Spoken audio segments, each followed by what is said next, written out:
विशाखापत्तनम के समुद्र तट पर 3 लाख लोगों ने एक साथ योग किया। विशाखापत्तनम से ही एक और अद्भुत दृश्य सामने आया। 2000 से ज्यादा आदिवासी छात्रों ने 108 मिनट तक 108 सूर्य नमस्कार किए। सोचिए कितना अनुशासन, कितना समर्पण रहा होगा। हमारे नौसेना के जहाजों पर भी योग की भव्य झलक दिखी। तेलंगाना में 3000 दिव्यांग साथियों ने एक साथ योग शिविर में भाग लिया। उन्होंने दिखाया कि योग किस तरह सशक्तिकरण का माध्यम भी है। दिल्ली के लोगों ने योग को स्वच्छ यमुना के संकल्प से जोड़ा और यमुना तट पर जाकर योग किया। जम्मू कश्मीर में चिनाब ब्रिज, जो दुनिया का सबसे ऊंचा रेलवे ब्रिज है, वहां भी लोगों ने योग किया। हिमालय की बर्फीली चोटियां और आईटीबीपी के जवान, वहां भी योग दिखा। साहस और साधना साथ साथ चले। गुजरात के लोगों ने भी एक नया इतिहास रचा। वडनगर में 2121 लोगों ने एक साथ भुजंगासन किया और नया रिकॉर्ड बना दिया। न्यूयॉर्क, लंदन, टोक्यो, पेरिस, दुनिया के हर बड़े शहर से योग की तस्वीरें आई और हर तस्वीर में एक बात खास रही: शांति, स्थिरता और संतुलन। इस बार की थीम भी बहुत विशेष थी, yoga for one earth one health, यानी एक पृथ्वी एक स्वास्थ्य। ये सिर्फ एक नारा नहीं है, एक दिशा है जो हमें वसुधैव कुटुंबकम का एहसास कराती है। मुझे विश्वास है इस बार के योग दिवस की भव्यता ज्यादा से ज्यादा लोगों को योग को अपनाने के लिए जरूर प्रेरित करेगी। मेरे प्यारे देशवासियों, जब कोई तीर्थ यात्रा पर निकलता है तो एक ही भाव सबसे पहले मन में आता है, चलो बुलावा आया है। यही भाव हमारे धार्मिक यात्राओं की आत्मा है। ये यात्राएं शरीर के अनुशासन का, मन की शुद्धि का, आपसी प्रेम और भाईचारे का, प्रभु से जुड़ने का माध्यम है। इनके अलावा इन यात्राओं का एक और बड़ा पक्ष होता है। ये धार्मिक यात्राएं सेवा के अवसरों का एक महाअनुष्ठान भी होती हैं। जब कोई भी यात्रा होती है तो जितने लोग यात्रा पर जाते हैं उससे ज्यादा लोग तीर्थ यात्रियों की सेवा के काम में जुड़ते हैं। जगह जगह भंडारे और लंगर लगते हैं। लोग सड़कों के किनारे प्याऊ लगवाते हैं। सेवा भाव से ही मेडिकल कैंप और सुविधाओं की व्यवस्था की जाती है। कितने ही लोग अपने खर्च से तीर्थ यात्रियों के लिए धर्मशालाओं की और रहने की व्यवस्था करते हैं। साथियों, लंबे समय के बाद कैलाश मानसरोवर यात्रा का फिर से शुभारंभ हुआ है। कैलाश मानसरोवर यानी भगवान शिव का धाम। हिंदू, बौद्ध, जैन हर परंपरा में कैलाश को श्रद्धा और भक्ति का केंद्र माना गया है। साथियों, 3 जुलाई से पवित्र अमरनाथ यात्रा शुरू होने जा रही है और सावन का पवित्र महीना भी कुछ ही दिन दूर है। अभी कुछ दिन पहले हमने भगवान जगन्नाथ जी की रथ यात्रा भी देखी है। ओडिशा हो, गुजरात हो या देश का कोई और कोना, लाखों श्रद्धालु इस यात्रा में शामिल होते हैं। उत्तर से दक्षिण, पूरब से पश्चिम, ये यात्राएं एक भारत श्रेष्ठ भारत के भाव का प्रतिबिंब है। जब हम श्रद्धा भाव से, पूरे समर्पण से और पूरे अनुशासन से अपनी धार्मिक यात्रा संपन्न करते हैं तो उसका फल भी मिलता है। मैं यात्राओं पर जा रहे सभी सौभाग्यशाली श्रद्धालुओं को अपनी शुभकामनाएं देता हूं। जो लोग सेवा भावना से इन यात्राओं को सफल और सुरक्षित बनाने में जुटे हैं, उन्हें भी साधुवाद देता हूं। मेरे प्यारे देशवासियों, अब मैं आपको देश की 2 ऐसी उपलब्धियों के बारे में बताना चाहता हूं जो आपको गर्व से भर देंगी। इन उपलब्धियों की चर्चा वैश्विक संस्थाएं कर रही हैं। WHO यानी विश्व स्वास्थ्य संगठन और आईएलओ यानी इंटरनेशनल लेबर ऑर्गेनाइजेशन ने देश की इन उपलब्धियों की भरपूर सराहना की है। पहली उपलब्धि तो हमारे स्वास्थ्य से जुड़ी है। आप में से बहुत से लोगों ने आंखों की एक बीमारी के बारे में सुना होगा, ट्रैकोमा। ये बीमारी बैक्टीरिया से फैलती है। एक समय था जब ये बीमारी देश के कई हिस्सों में आम थी। ध्यान नहीं दिया जाए तो इस बीमारी से धीरे धीरे आंखों की रोशनी तक चली जाती थी। हमने संकल्प लिया कि ट्रैकोमा को जड़ से खत्म करेंगे और मुझे आपको ये बताते हुए बहुत खुशी है कि विश्व स्वास्थ्य संगठन यानी WHO ने भारत को ट्रैकोमा फ्री घोषित कर दिया है। अब भारत ट्रैकोमा मुक्त देश बन चुका है। ये उन लाखों लोगों की मेहनत का फल है जिन्होंने बिना थके, बिना रुके इस बीमारी से लड़ाई लड़ी। ये सफलता हमारे हेल्थ वर्कर्स की है। स्वच्छ भारत अभियान से भी इसे मिटाने में बड़ी मदद मिली। जल जीवन मिशन का भी इस सफलता में बड़ा योगदान रहा। आज जब घर घर नल से साफ पानी पहुंच रहा है तो ऐसी बीमारियों का खतरा कम हो गया है।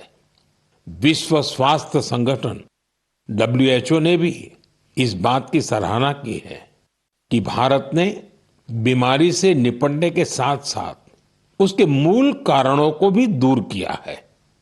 साथियों, आज भारत में ज्यादातर आबादी किसी न किसी सोशल प्रोटेक्शन बेनिफिट का फायदा उठा रही है और अभी हाल ही में इंटरनेशनल लेबर ऑर्गेनाइजेशन ILO की बड़ी अहम रिपोर्ट आई है।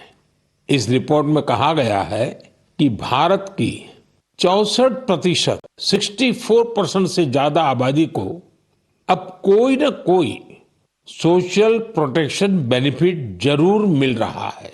सामाजिक सुरक्षा ये दुनिया की सबसे बड़ी कवरेज में से एक है। आज देश के लगभग 95 करोड़ 95 करोड़ लोग किसी ना किसी सोशल सिक्योरिटी योजना का लाभ पा रहे हैं, जबकि 2015 तक 25 करोड़ से भी कम लोगों तक सरकारी योजनाएं पहुंच पाती थी। साथियों, भारत में स्वास्थ्य से लेकर सामाजिक सुरक्षा तक हर क्षेत्र में देश सैचुरेशन की भावना से आगे बढ़ रहा है।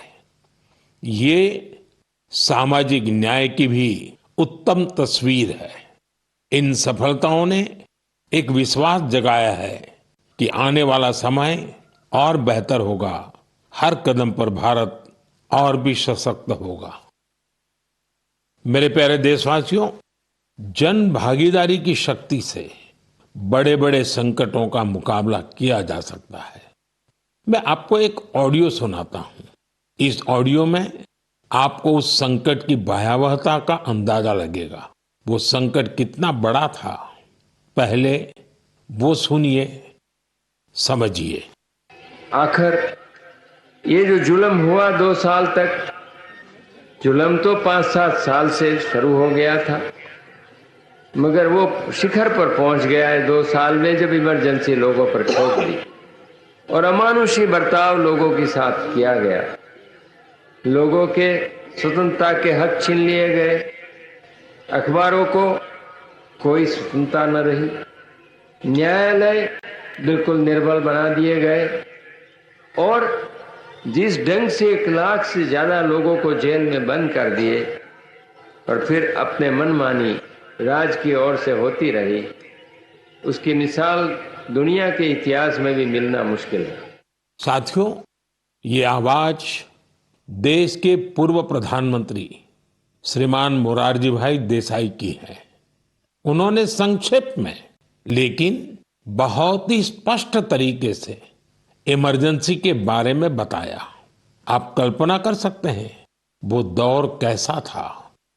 इमरजेंसी लगाने वालों ने ना सिर्फ हमारे संविधान की हत्या की, बल्कि उनका इरादा न्यायपालिका को भी अपना गुलाम बनाए रखने का था। इस दौरान लोगों को बड़े पैमाने पर प्रताड़ित किया गया था। इसके ऐसे अनेक उदाहरण हैं जिन्हें कभी भी भुलाया नहीं जा सकता। जॉर्ज फर्नांडिस साहब को जंजीरों में बांधा गया था। अनेक लोगों को कठोर यातनाएं दी गई। मिसा के तहत किसी को भी ऐसे ही गिरफ्तार कर लिया जाता था। स्टूडेंट्स को भी परेशान किया गया। अभिव्यक्ति की आजादी का भी गला घोंट दिया गया। साथियों, उस दौर में जो हजारों लोग गिरफ्तार किए गए, उन पर ऐसे ही अमानवीय अत्याचार हुए। लेकिन ये भारत की जनता का सामर्थ्य है कि वो झुकी नहीं, टूटी नहीं और लोकतंत्र के साथ कोई समझौता उसने स्वीकार नहीं किया। आखिरकार जनता जनार्दन की जीत हुई। आपातकाल हटा लिया गया और आपातकाल थोपने वाले हार गए। बाबू जगजीवन राम जी ने इस बारे में बहुत ही सशक्त तरीके से अपनी बातें रखी थी। बहनों और भाइयों, पिछला चुनाव नहीं था, भारत की जनता का एक महान अभियान था। उस समय के परिस्थितियों को बदल देने का, तानाशाही के धारा को मोड़ देने का और भारत में प्रजातंत्र के बुनियाद को मजबूत कर देने का। अटल जी ने भी तब अपने ही अंदाज में जो कुछ कहा था, वो भी हमें जरूर सुनना चाहिए। बहनों और भाइयों, देश में जो कुछ हुआ उसे केवल चुनाव नहीं कह सकते। एक शांतिपूर्ण क्रांति हुई है। लोक शक्ति की लहर ने लोकतंत्र की हत्या करने वालों को इतिहास के कूड़ेदान में फेंक दिया है। साथियों, देश पर इमरजेंसी थोपे जाने के 50 वर्ष कुछ दिन पहले ही पूरे हुए हैं। हम देशवासियों ने संविधान हत्या दिवस मनाया है। हमें हमेशा उन सभी लोगों को याद करना चाहिए जिन्होंने इमरजेंसी का डटकर मुकाबला किया था। इससे हमें अपने संविधान को सशक्त बनाए रखने के लिए निरंतर सजग रहने की प्रेरणा मिलती है। मेरे प्यारे देशवासियों, आप एक तस्वीर की कल्पना कीजिए। सुबह की धूप पहाड़ियों को छू रही है। धीरे धीरे उजाला मैदानों की ओर बढ़ रहा है और उसी रोशनी के साथ बढ़ रही है फुटबॉल प्रेमियों की टोली। सीटी बजती है और कुछ ही पलों में मैदान तालियों और नारों से गूंज उठता है। हर पास, हर गोल के साथ लोगों का उत्साह बढ़ रहा है।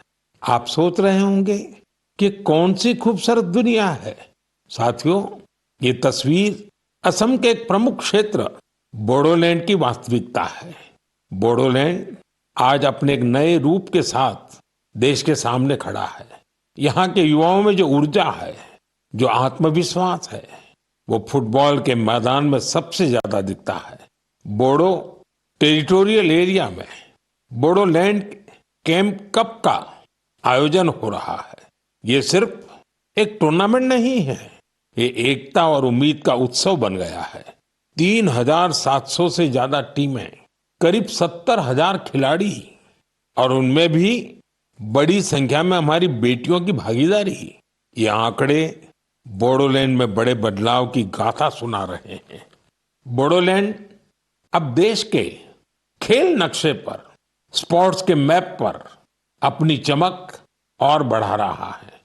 साथियों, एक समय था जब संघर्ष ही यहाँ की पहचान थी। तब यहाँ के युवाओं के लिए रास्ते सीमित थे, लेकिन आज उनकी आंखों में नए सपने हैं और दिलों में आत्मनिर्भरता का हौसला है। यहाँ से निकले फुटबॉल खिलाड़ी अब बड़े स्तर पर अपनी पहचान बना रहे हैं। हालीचरण नारजारी, दुर्गा बोरो, अपूर्वा नारजारी, मनबीर बसुमतारी, ये सिर्फ फुटबॉल खिलाड़ियों के नाम नहीं है। ये उस नई पीढ़ी की पहचान है जिन्होंने बोडोलैंड को मैदान से राष्ट्रीय मंच तक पहुंचाया। इनमें से कई ने सीमित संसाधनों में अभ्यास किया, कई ने कठिन परिस्थितियों में अपने रास्ते बनाए और आज इनका नाम लेकर देश के कितने ही नन्हे बच्चे अपने सपनों की शुरुआत करते हैं। साथियों, अगर हमें अपने सामर्थ्य का विस्तार करना है तो सबसे पहले हमें अपनी फिटनेस और वेलबीइंग पर ध्यान देना होगा। वैसे साथियों, फिटनेस के लिए, ओबेसिटी कम करने के लिए मेरा एक सुझाव आपको याद है ना? खाने में 10% तेल कम करो, मोटापा घटाओ। जब आप फिट होंगे तो जीवन में और ज्यादा सुपर हिट होंगे।